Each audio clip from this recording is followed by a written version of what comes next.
State bank of Pakistan نے شرح سود کو 11% پر برقرار رکھنے کا فیصلہ کرتے ہوئے خبردار کیا ہے کہ رواں مالی سال کے دوران مہنگائی میں اضافہ ممکن ہے۔ اسلام آباد میں میڈیا بریفنگ کے دوران گورنر اسٹیٹ بینک جمیل احمد نے کہا کہ موجودہ مہنگائی کا رجحان اور بین الاقوامی معاشی حالات شرح سود کو تبدیل نہ کرنے کی اہم وجوہات ہیں۔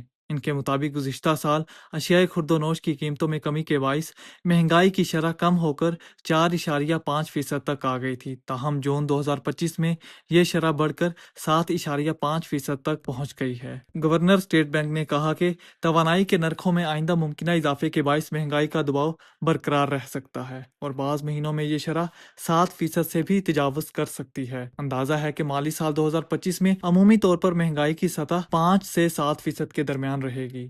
انہوں نے بتایا کہ اپریل 2025 میں مہنگائی کی شرح کم ہو کر 0.3% تک آ گئی تھی، لیکن بعد کے مہینوں میں ایک بار پھر اضافہ دیکھنے میں آیا۔ ان کا کہنا ہے کہ 2026 کے آغاز میں بھی قیمتوں میں اتار چڑھاؤ کا امکان ہے۔ ان کے مطابق توانائی کی قیمتوں میں حالیہ معمولی رد و بدل کے باوجود اس کا مجموعی اثر مہنگائی پر مثبت نظر نہیں آ رہا، جس کے باعث شرح سود کو موجودہ سطح پر برقرار رکھنے کا فیصلہ کیا گیا ہے۔